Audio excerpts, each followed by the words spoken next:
Thank you so much for joining us today for this panel discussion.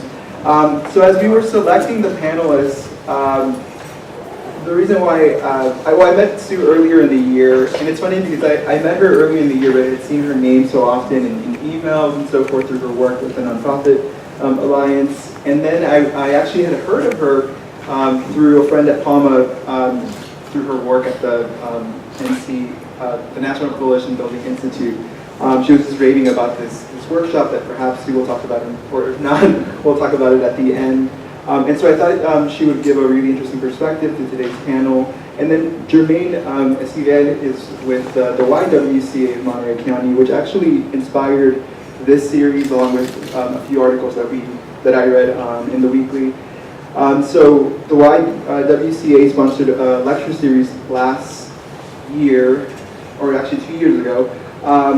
And I attended the lecture series at MPC with Dr. Toby Jenkins.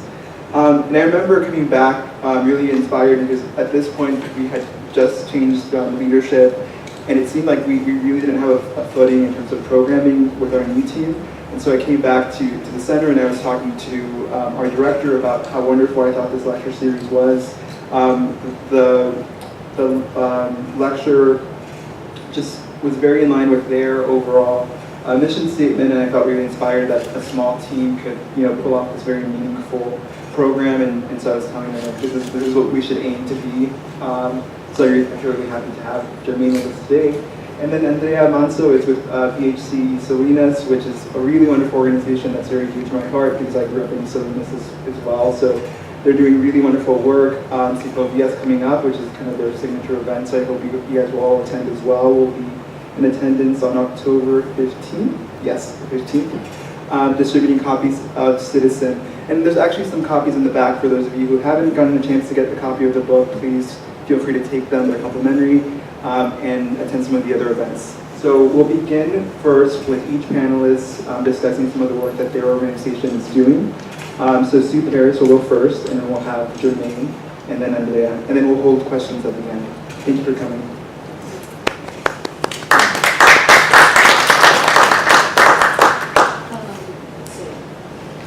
See how it works out to hold the mic and hold papers. So, good evening. Eric asked us to talk about how race factors into our work and the inroads our organizations are making to improve the lives of residents in Monterey County. So I get to talk about 3 organizations, so I'm going to do one at a time. And the first one is NCBI, or the National Coalition Building Institute.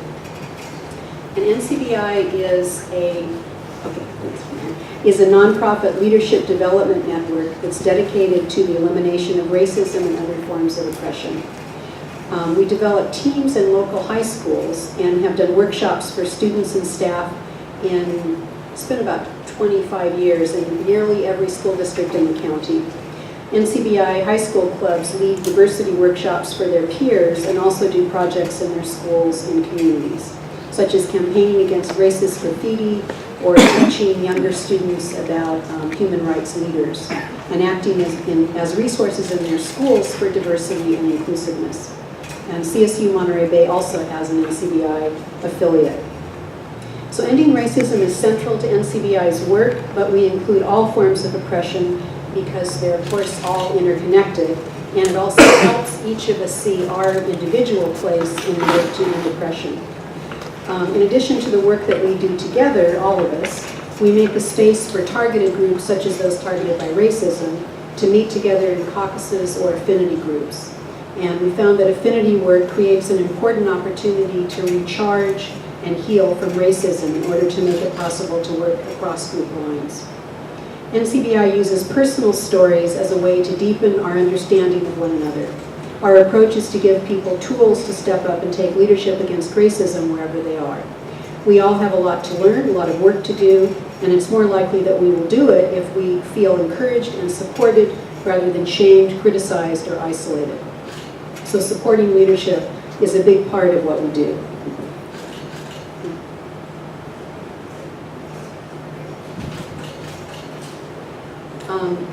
So looking at inroads. So young people who graduate from our NCBI high school programs often come back to lead younger students. They also talk about using the skills they've learned in NCBI to navigate school, career, family, and community leadership. NCBI also works in community settings, nonprofits, and public agencies. Last weekend, we had our second in the Community Conversation series here in Salinas. Our panelists discussed their experiences with racism, anti-immigrant hostility, as well as homophobia, transphobia, anti-Semitism, and Islamophobia. Community members who attended identified and committed to actions they can take individually to be better allies to those targeted groups. We partner with many other social justice groups to learn from each other and support the good work that is being done. I'm particularly excited about some training we're developing that will interface with BHC and with the National Compadres Network. If you would like to learn more about NCBI, how to support our programs in schools, or would like to attend a community conversation or workshop in the future, I hope you will contact us. And there's also some literature on the desk back there. Now I'd like to tell you about the Nonprofit Alliance of Monterey County, or NAMC. Nonprofits touch pretty much every aspect of our lives, with arts and culture, healthcare, education, advocacy, the environment, and more. NAMC is a membership organization whose mission is to support and strengthen the nonprofit sector. Our members span all kinds of issues, interests, and constituencies in all geographic areas of the county. All of them are doing good and essential work for our community, and many struggle to ensure that they have diverse boards and leadership that reflects the communities they serve, and that they create fully welcoming programs and an environment for their clients and families. And all of that involves looking at racism. I need one of those page turners up and down. Since 2006, NAMC has offered diversity and social equity training and conferences for our members, including facilitation by national and international experts such as John Powell, Jerry Teo, and Shanae Swart. While training and conferences are useful, systemic change needs systemic effort. In 2010, NAMC formed a Blue Ribbon Committee of about 30 representatives from faith communities, law enforcement, nonprofits, and public agencies to create a social equity vision for our county. Our Diversity and Social Equity Committee continues to work with Monterey County Health and other organizations toward that vision.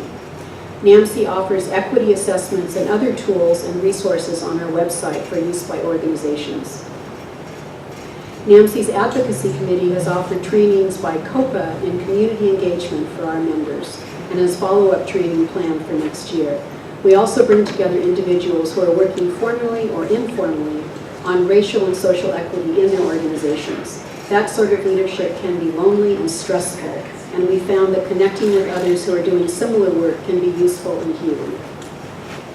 If you would like more information about NAMC's work or becoming a member, there's information for you. And finally, I'm going to talk about white people. I grew up in a community in Southern California that was less diverse than any community on the Monterey Peninsula today. It was not until I left home that I had any real contact with Black people, Latinos, Asians, or Native Americans.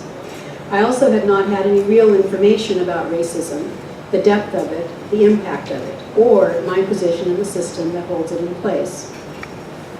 The information I had was gleaned from incomplete and heavily skewed teaching about the history of the U.S., from TV and news reports of civil rights struggles of the 1960s, which did not include any kind of systemic analysis, plus information that was implied by the fact that all of the politicians, health and legal professionals, educational and business leaders I saw were white, and virtually none of the literature, art, or music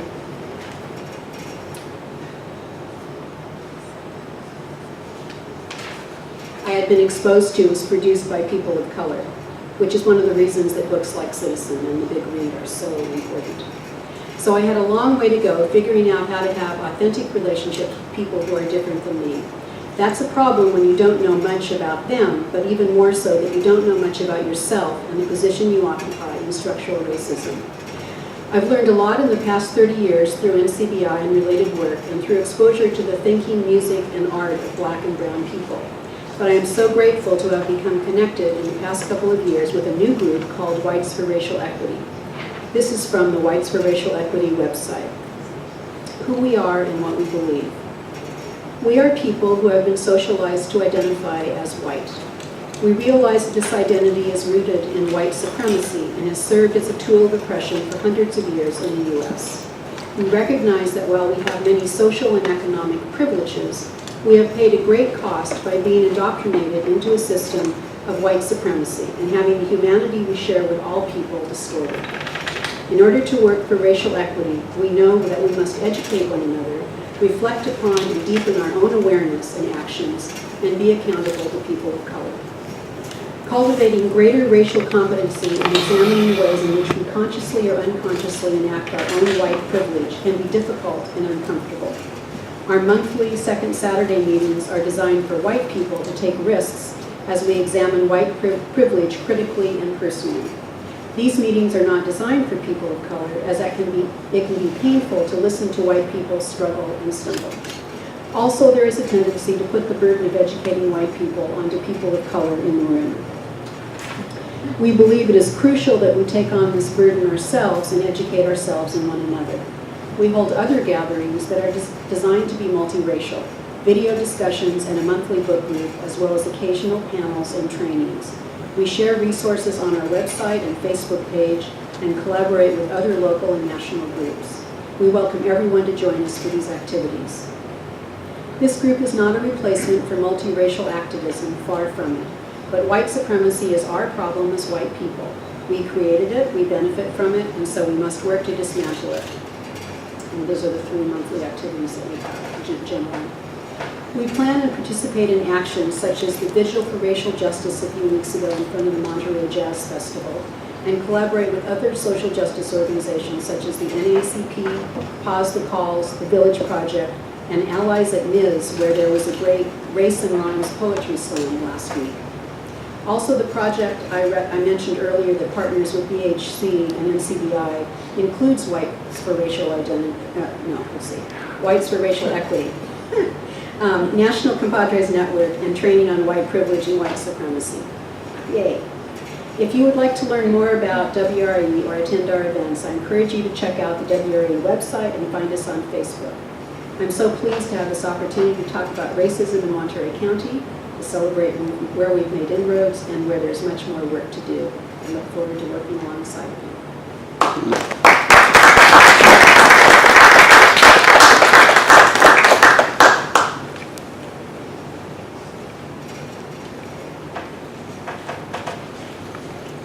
Thank you very much.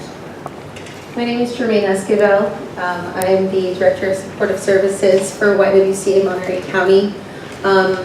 I figured what I would do is to talk about what YWCA is, because one of the sayings that we like to say at YWCA when it comes to any sort of YWCA organization is, if you've seen one YWCA, you've only seen one YWCA. So I want to give you an understanding of what that YWCA is all about and how it pertains to racism here, particularly in Monterey County. So I think a really good start would be the history of what YWCA is. The original Young Women's Christian Association was founded in 1855 in London by a couple of women who really felt that strong Christian values belonged with women who were trying to be empowered in their community.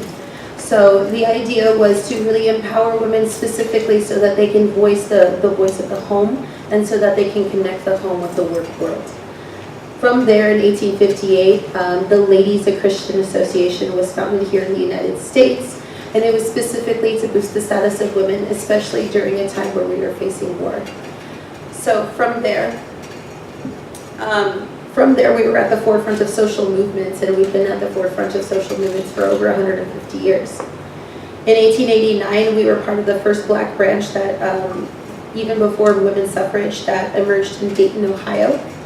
In 1906, we merged the USA organization and the World Commission together to create different strategic plans to boost the status of women.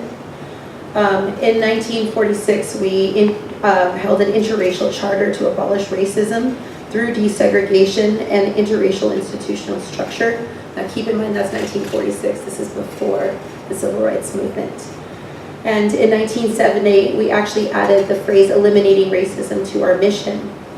That with the 2015 Stand Against Racism, we brought about a national awareness campaign to understand what this truly means from a mission standpoint. Here in Monterey County, if those of you are familiar with the Salinas Conference Grounds, YWCA is actually the organization that introduced the Salinas Conference Grounds as being the first regional location for YWCAs throughout the U.S. to meet on the West Coast. And the Salinas Conference Ground was then used for, I believe it was World War II soldiers and their families as a barracks camp and as a home for the families. We then sold the Salinas Conference Grounds to the state Parks and Rec Association. If I can get back to the history here, excuse me. So from there, we had sold that to the Salinas Conference Grounds back in 1956. The very first YWCA of Monterey County was actually founded here in 1972 in Monterey. And we brought out the understanding that we were really wanting to focus on the empowerment of women through violence prevention. Specifically, then we started moving into violence prevention techniques through programs in domestic violence. And since then, YWCA had been the only organization, besides a women's shelter that had closed, that was solely based on programming in preventing and interventing in domestic violence services. Specifically now, as of this year, we have been approved for doubling our capacity, not only to directing our services towards domestic violence, but also to that of human trafficking.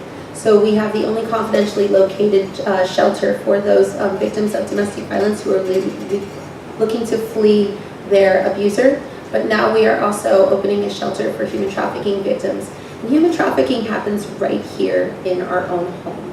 For those of you who think that it's just a prostitution thing or that it may be an employment thing, there's trafficking of domestic servitude and of children right in our own cities even. We're not even talking about in rural areas, but right in front of our faces, and we don't even know this. So how does that tie to racism? Well, the mission of YWCA is to eliminate racism, to empower women, and to promote peace, justice, and freedom, and dignity for all.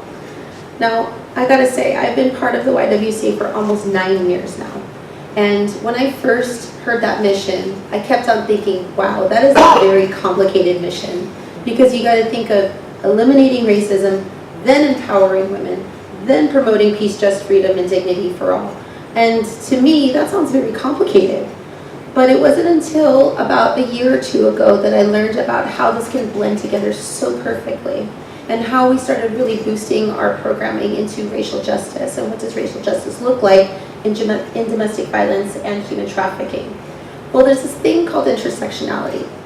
And intersectionality is a really interesting concept because when I first thought of the word intersections, I thought of coming to a crossroads and making a decision of what direction we should go to.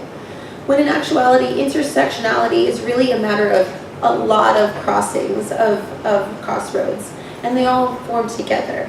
It's basically the multi-crossing of different forms of oppression that hold people down, and different people who have been oppressed as well. To include those who have been victims of ageism, to include those who have been victims of sexism, along with ableism, and then we have victims of racism. So all of these different forms of oppression are held together on this table of intersectionality, where every form, at one point or another, many people think is more important than the other. But in actuality, they're still the same forms of oppression that really hold our society down. And the view of it all is to really understand that there is truly, in this form of oppression, there's only one person who truly thrives above all of these people. And I hate to say it, but it's the white man. But nonetheless, it's not the fact of the matter that we are against the white man. It's the matter of the fact that we are for the people who have been oppressed. It's really boosting the status of all these people together so that we can come together as brethren, as brothers and sisters, and to lift each other up through our programming. So in that, and when I understood how that table of oppression is actually held up, it's not the table in which we are oppressed together, but it's the idea of groupthink, of group collusion, and the idea of us against them. When we get rid of those legs of collusion, and when we get rid of those legs of separatism, then we start to understand that those are truly the contributing factors to racism, to ableism, to ageism. And that's why we decided that, to eliminate racism is to boost the status of women. To eliminate racism is to also boost those who have been oppressed no matter what throughout time. So now we've taken the idea of eliminating racism and kind of injecting that into what we already do, but doing it with more of a mindfulness of how it affects people of color. Specifically, women of color and people of color are the ones who are oppressed on a regular basis, and more importantly on an institutional level. And so what we are trying to do as an organization is not only to intervene and to help those who have been oppressed, but more importantly to prevent it and to target the systems that bring these people down in the first place. So now, since the advocacy of this racial justice series that we've been doing, we're really trying to understand the systems in which these people, our own women of color and our own people of color within our own homes have been oppressed just through the services that have been provided for them, but more importantly understanding what voices they have, what stories they have. Not just to help them because, at many points in time we have been referred to as a charity organization, but now it's a matter of really lifting the status of people so that they can start telling their own stories. And more importantly, so that we can hear what they have to say rather than us voicing what it is that they have to say. So through our programming right now, we not only have services for domestic violence, we not only have services for human trafficking and intervention services, but we do also offer preventative education as well. Once to youth now available through presentations to adults as well. And we've taken on racial justice in a 3-state pilot initiative. So we are partnered with North Carolina and with Michigan. I'm actually one of the state liaisons for California. And what we're doing is we're targeting racial justice on a systemic level, more importantly on a state policy level through immigration and racial profiling. So now through the state pilot initiative, which is going to be at least 1.5 years, if not more, what we're going to be doing is targeting the policies that are already in place right now, and we're going to help to boost those policies. And then we're going to actually bring in more voices of community members so that they can help to really boost the status of these policies as well. So I'm asking that you understand that YWCA is definitely a women's empowerment organization, but we're really a community organization, and we're an empowerment organization to bringing voices to our own community members. So the different programming that YWCA offers, obviously, we have women empowerment throughout the U.S. anyway. We have women empowerment and leadership building programs. There are civil rights programs. There are pay equity programs. There are violence prevention programs through domestic violence and human trafficking prevention. We do also offer healthcare programs, family services, STEM education and STEM empowerment for women who are entering the tech field, and the state pilot initiative. And like I said, if you've seen one YWCA, you've really only seen one YWCA. So I do have my card available if you want to join us in this state pilot initiative into breaking down the system that is bringing the status of people of color down. And I thank you so much for your time.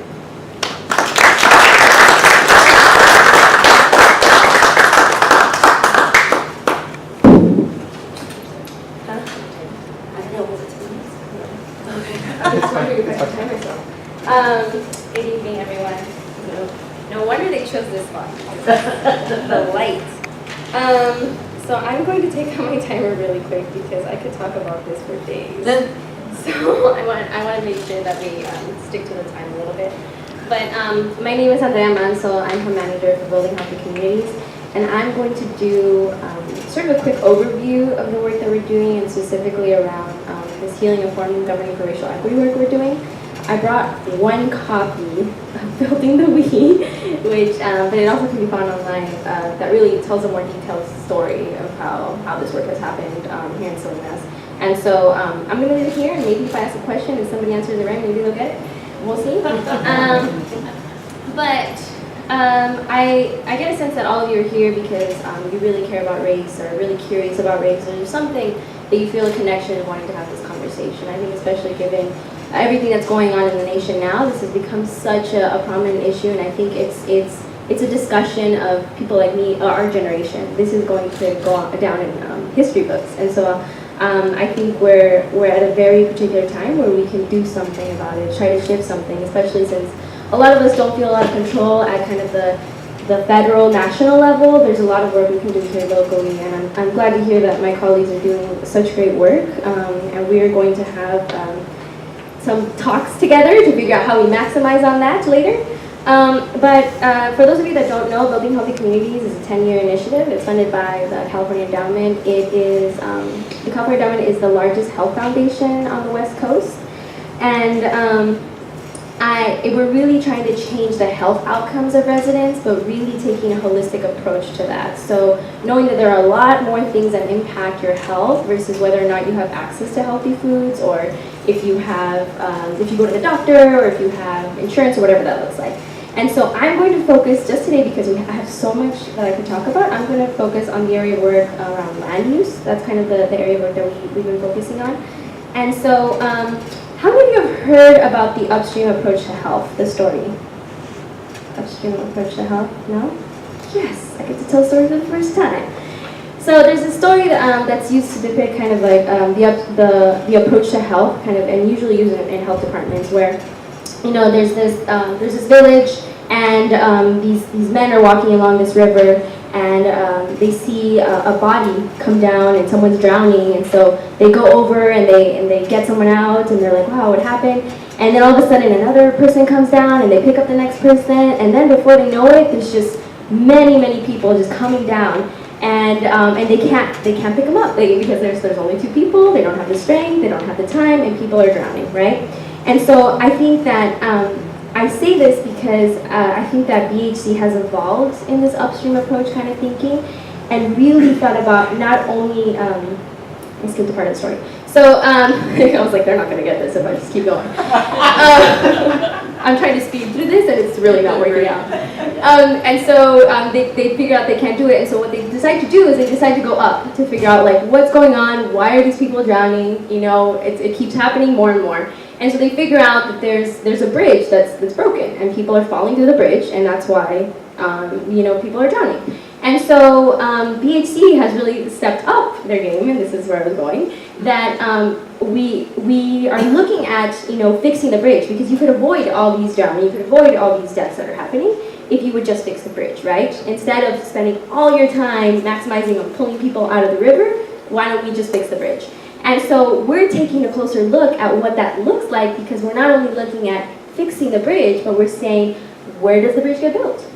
Who fixes the bridge?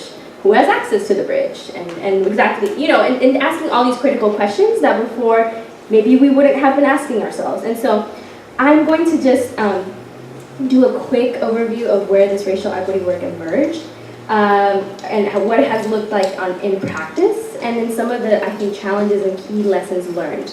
Because I do want to highlight something that my colleagues would say, you know, in other words, but I mean, this nation was built on the legacy of racism. And so this was built on the backs of people of color. And so it's going to take a really long time to switch that. It's going to take a really long time to change that. And so what efforts are we doing here locally to do it little by little to change the way things have been happening, right?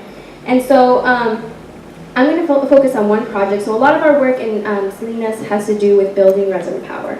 And so really our work has really shifted working with the city of Salinas around how to engage residents in different citywide processes, right? And so as Eric mentioned earlier, a lot of our relationship started with the city of Salinas through the Ciclovia Salinas event. That's where we started kind of nurturing a relationship and really building a connection. They were supporting young people for this youth-led event. And I think we're kind of going on a good roll, and then 2014 happened. And for those of you that remember, 2014 was a difficult year for the nation, but it was also a difficult year for Salinas because there were 4 officer-involved shootings in 4 months. And so there was trust that was starting to get built. There was some, connection we were trying to build, and then that happened, and it really it really broke some trust that was starting to build on how to engage residents. And so with the relationship we had with some leadership at the city of Salinas, we asked if they were interested in going to a racial justice training. And so a few folks went, they liked it, and we actually got buy-in to do more training for city staff. And so that happened at the end of the year of 2014, and so there has been training around all the different levels of racism, implicit bias, but I think something that really happened that was valuable in the 2014 trainings was that city staffers had their own time to do some training around what those levels of racism were, implicit bias, and then community members had their opportunity to do their own thing. And then we had a culminating day where we came together after doing our own work, because like Sue said, sometimes you need to do your own work, right, with your own people, and some spaces are not meant to be for other people. And so when we had this culminating day, I think it was really an opportunity to humanize each other, to really notice that what are some of the impacts that we're making, going from intention to outcomes. You may not intend to do some things, but then sometimes the way it translates, it's still affecting people, right? And so it really, we have really been working closely, and I want to focus specifically on one department, and that's the community development department. We've been focusing a lot since this training, and we have really started to shift, because this training, what it does, it doesn't only shift minds, but it shifts hearts. And so a lot of this work around racial equity that has been happening, I think, across the nation, I think something that's particularly different about Salinas is that we tried to infuse it with a healing informed lens. And I think Sue talked about it earlier, that there's some work that they're doing with the National Compadres Network soon, and they're the ones that kind of bring this healing informed lens and this healing informed work. And how do we go beyond just looking at what policies need to be changed, but how do we connect with each other and realize that we are one community and that we're all being affected. If some people don't succeed, we all don't succeed, right? And so what are some of the things that we need to change for that to actually happen? And so that's why I say that it's the mind, because it's the policy, but it's also the heart. It's humanizing each other. And so because of this training, we were able to, there's a lot of leadership that has happened. I'd like to say that because of that training, I think that the city manager has done some really great hires, including Carrie Ann, has really hired some people that are really forward-thinking, equity-focused, that really want to shift the way things are happening. And so what these trainings did was really just have some type of shared language for each other. So what is it that we're talking about? And so we've been working a little bit more deeply and closely with the community development department on this ALSA vibrancy plan process. And so this has really shifted the way we've done a lot of capacity building on the inside and a lot of capacity building on the outside. And what I mean by that is that we've been talking about, you say you're doing community engagement. Is that what we mean by community engagement? We're just trying to have the same terms, the same definitions. And so, and really trying to push beyond checking the box of community engagement. How do we really have meaningful engagement, meaningful participation from residents, and how is it inclusive? And I think that's the piece that has the racial equity lens, is because it's how is it more inclusive, a more inclusive process. And so we're organizing. We're organizing residents, and it's really, we're really having residents analyze that these structural problems and realize that they have the right to push their system leaders to do things that really meet their needs, and to shift some of these policies, and because they have little control sometimes over their health, because there's so many other factors that are impacting their health, whether or not they have access to housing, education, open space, access to healthy foods, and the list goes on, right? And so we're really taking a big picture look at how those are affecting people's health, and really organizing people to be in that space. And so the ALSA Vibrancy Plan has been designed with having a racial equity lens. And I'd like to take just a brief moment to say a story of one of the steering committee members, actually. I always think about, because I think that when we see her in action, you're all going to know who she is. She's rising. She's a rising leader, but she's a resident from Salinas. And in one of our first conversations in the steering committee, somebody asked her a question about, how do you feel about your community, or what reminds you of your community? And she told a story that, when she first arrived, she's from Oaxaca, she's an undocumented resident, a woman with 4 kids, and she arrived here, and she came to Salinas without knowing anybody, without being connected, and not knowing exactly. She was probably going to work in the fields, but not knowing exactly what her plan was.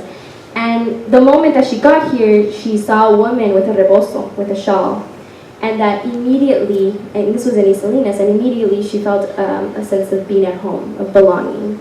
And I think that what we're trying to do with this process is, how do we get people to feel that they're a part of the process, that they see themselves, that they can be engaging in that process.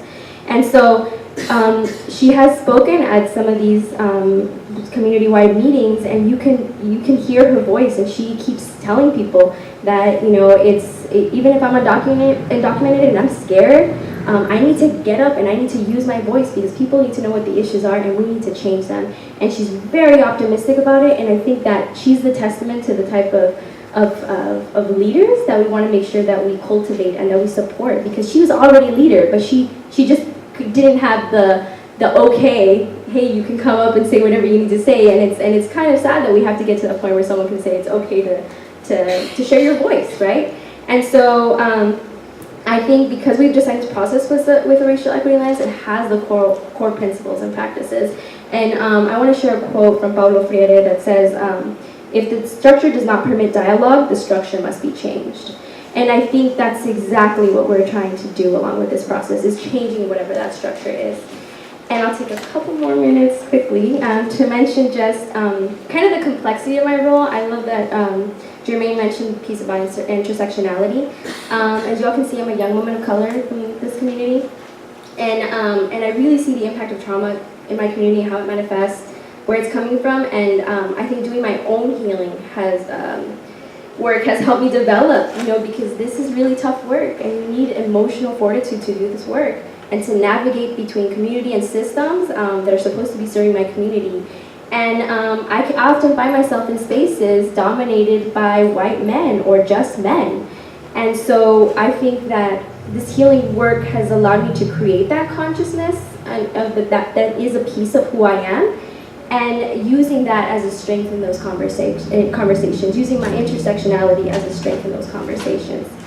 And so I will close by saying that we know that it is people in power that often design institutions that have had negative impacts on our communities of color. And that's to say that the way the system is currently designed did not come from nature, it did not just come up, but it was designed, and most likely by white men, by their lived experiences, really bleeding through these policies and practices. And it was not designed by people of color, nor does it reflect their lived experiences, their culture, their language. So the only way to change those systems is to acquire the power necessary to have equal or greater power to change the way it's been designed. So that's it.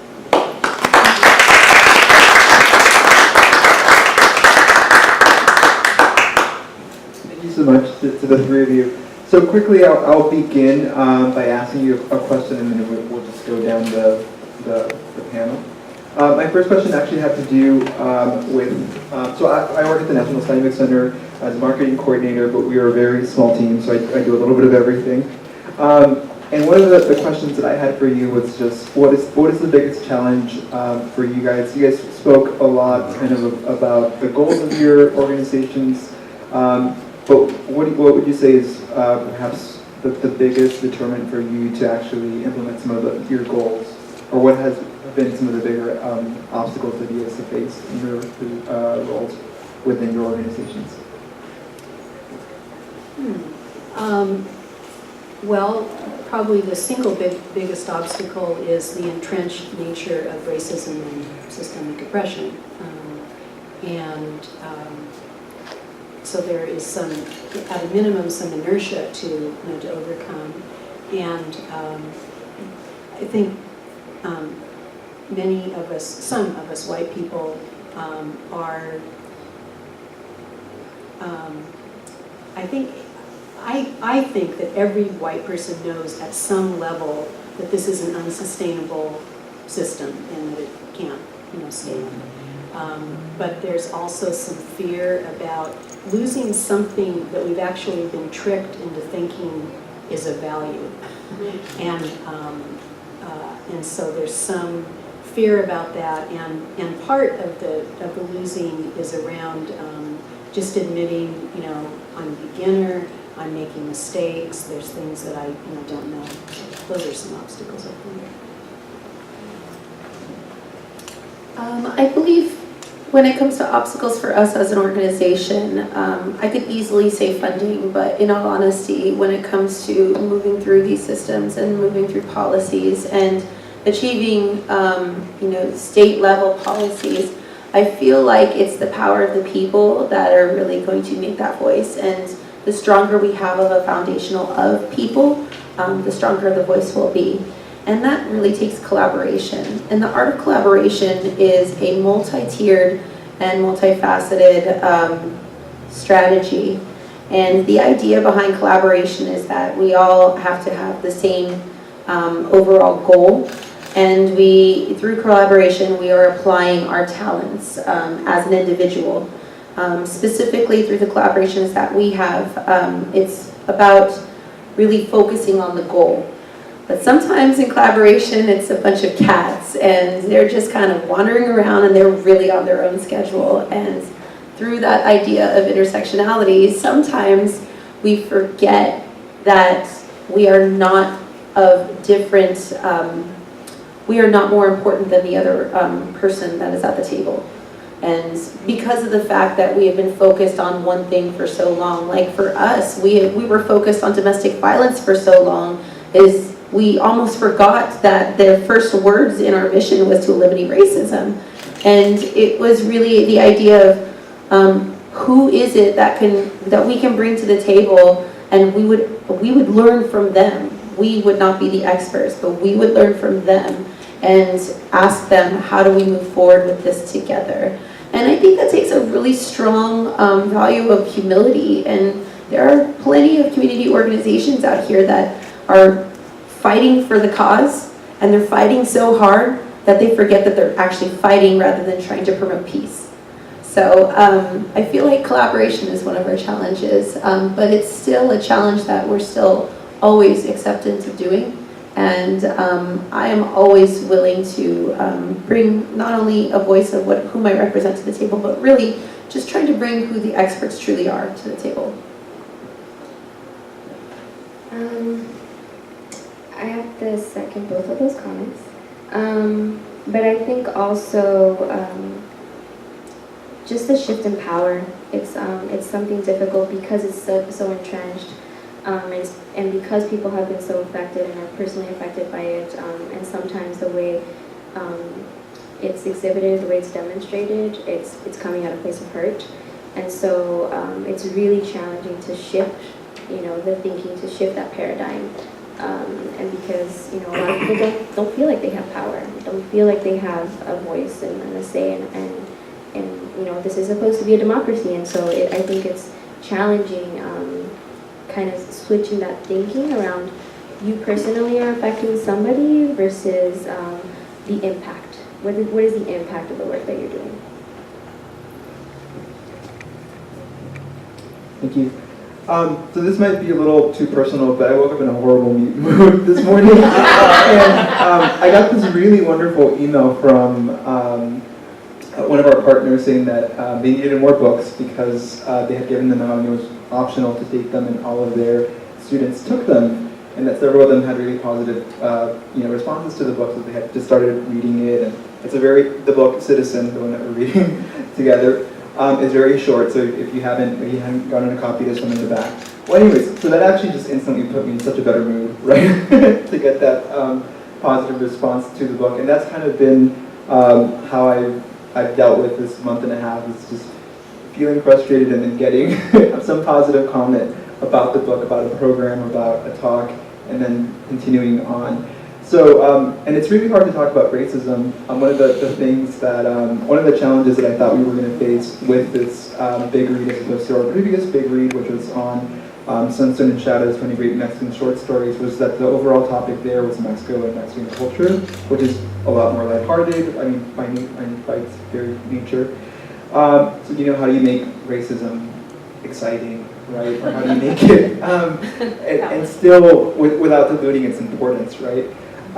So I'll ask you a more positive question, which is, can you just share a story or in which or a success story in which you felt like your work really kind of paid off, a positive experience within your work advocating for racial equity? Okay. Okay. So I'm casting back over like 25 years, and we have been doing we've been doing work at Seaside High School for years and years, and quite a few years ago, the history kind of race at Seaside High School is a little bit interesting because, of course, the population around Seaside shifted, particularly with the closing of Fort Ord, and I'm not sure what the cause and effects were, but at some point there was there were a large number of Spanish-speaking English learners who were transferred from Monterey High School to Seaside High School. And Seaside had been primarily African American for quite a few years. And so there was an interesting kind of transition there because we all do have a lot of misinformation about each other. So this was really in the early days of our NCBI chapter. And the principal at the time, who was an African-American woman, and she was pretty new, like in her first or second year there at Seaside High School, asked us to come in because she said that the parents and some of the faculty at Seaside High School were very concerned because there were Spanish-speaking English language learners coming in, and they were afraid of, name the stereotype at gangs and all kinds of things. And of course, then the parents of the Latino students were concerned because they were going into primarily black space, and they were worried, name the stereotype about violence and probably gangs and who knows what else. And so Dr. Lusk wanted us to help bring people together. So we worked with faculty, and actually there were I think over 120 faculty and staff in this workshop. And we went through our process of helping to give a space for people to claim their identities around race and all other kinds of identities, and be able to express pride in that, and talk about where they had, were the subject of stereotypes, what the impact was, and to tell personal stories. And it was very moving, and there was considerable movement from that point, from the school standpoint, that people were able to accept the new students in a more generous way, and able to work with parents and students who had concerns.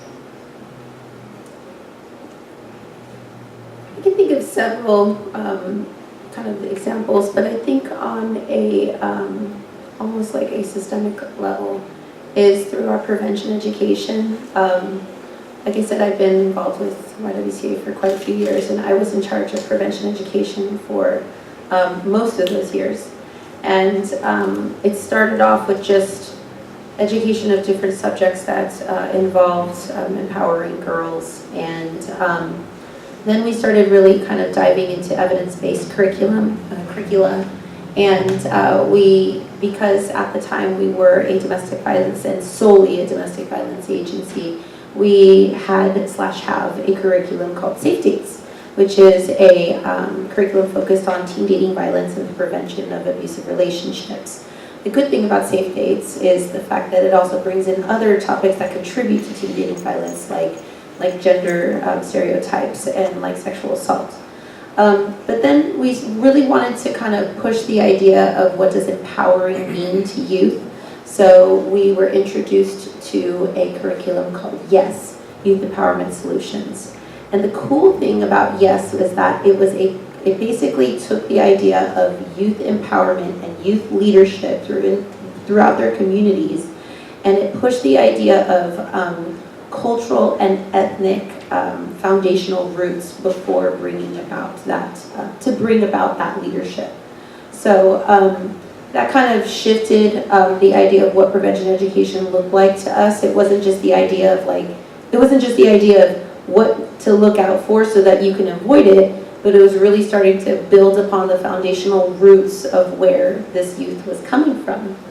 And then just recently, as of this year, we were able to partner with a local organization, MILPA, and also alongside of those two curriculum, introduce the school year with two very well-known curricula called Joven Noble and Shinachli, which are very foundational roots for Latino students, but it's specifically for understanding foundational roots from the soul, and then thinking about the native cultures that have brought about the behaviors of leadership.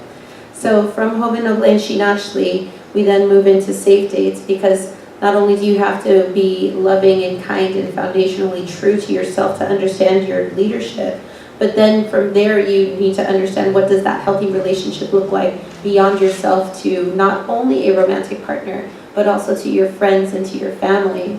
And then after you've built that foundation of that intimate sphere, you move beyond that foundation into building healthy relationships within your community.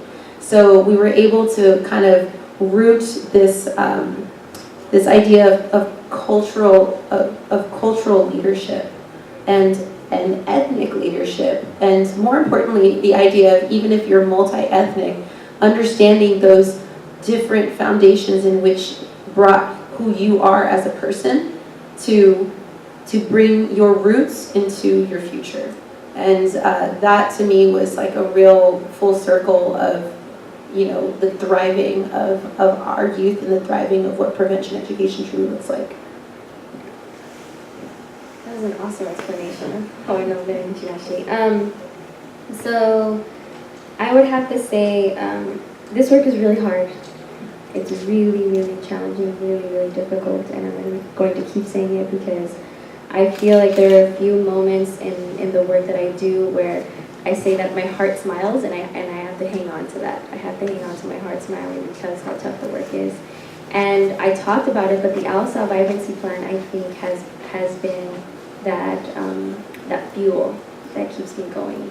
And I go back to the kickoff, which happened on the 31st of August, and where it was led by community members. It was led by the residents of the steering committee. It was a Spanish meeting that folks were getting translation to English, and that's a total shift on the way that things work, to have a steering committee it's a bilingual steering committee. The steering committees are run bilingually, and actually the next one we're just going to do it in Spanish, because there's only one person who's going to just bring his wife, and she's just going to translate for him, because if the predominant language is Spanish, and then we need to be doing things a little bit differently. And so I think that to me has been a success, to see people really starting to own their leadership and owning their power and having ownership and wanting to transform their community. Thank you. And so we began our Big Read on August 28th, and now we're 2 weeks away from closing, so I'm getting all these emails about, what is next. So that's the question that's been on my mind. So I would ask you guys as an intern, what would you like to see happen in Monterey County, right, to be a more equitable place for people to live? What would you guys like for us as a group to do? You've now done more or less a month's worth of lectures, movies, workshops. What would you like to see next?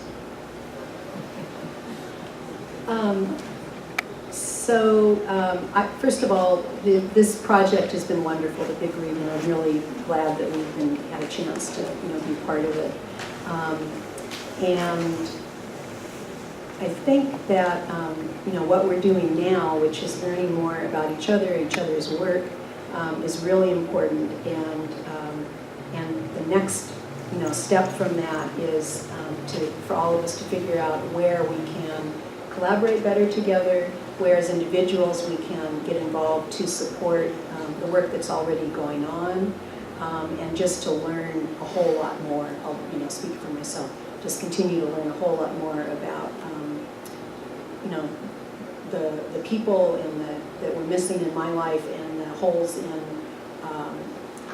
in my education, and particularly that's what I want for white people. But that's what I'd like for all of us, is to figure out more ways to really be active and work toward change.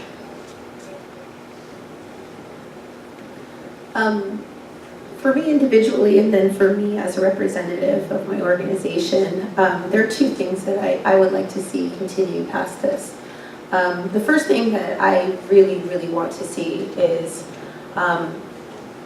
those who represent our economy to be very understanding of who it is that is working for them. We live in a county that is thrived on agriculture.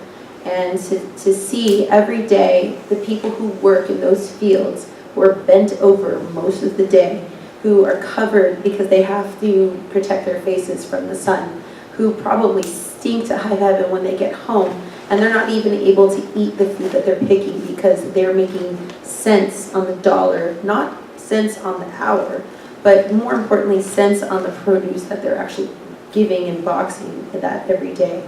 To me, that befuddles me when I don't see equitable wages for these people.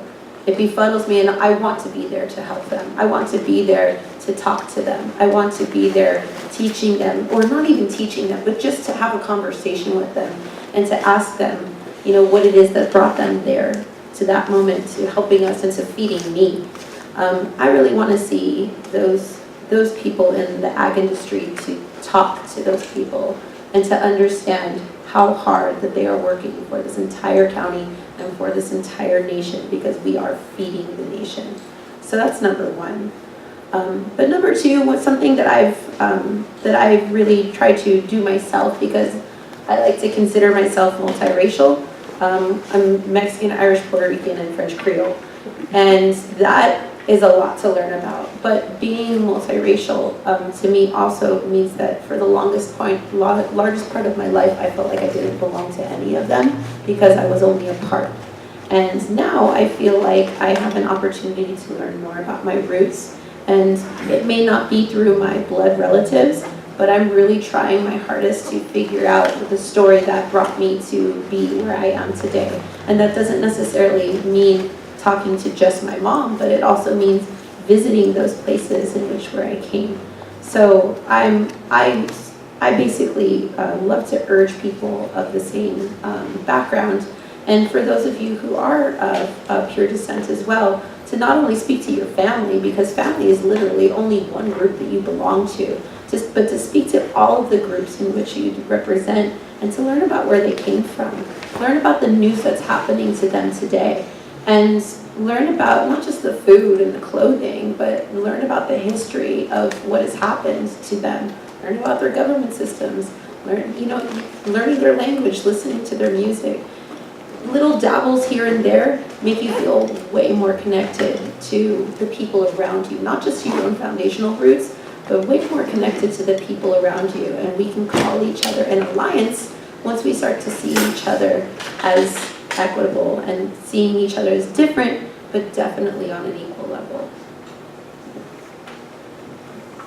So I want to highlight, I should have highlighted in the beginning, but there are many indicators to people's outcomes, whether it be health or education or access to employment, and race continues to be the #1 indicator of outcomes.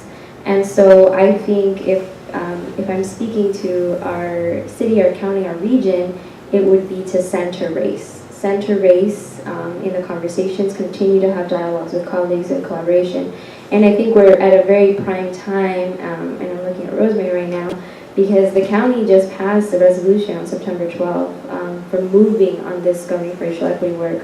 I focused on the work that BHC has been doing, but they just passed something, and there's an opportunity to really start to change the fabric that has been created, wrongfully created in our systems. And so I would encourage folks to get involved, to find out what's going on, and to continue the dialogue, continue learning, because only we can only do it together, and it's really dismantling this us versus them mentality, and remembering that that we're a community, and we need to do this together if we're going to make a change.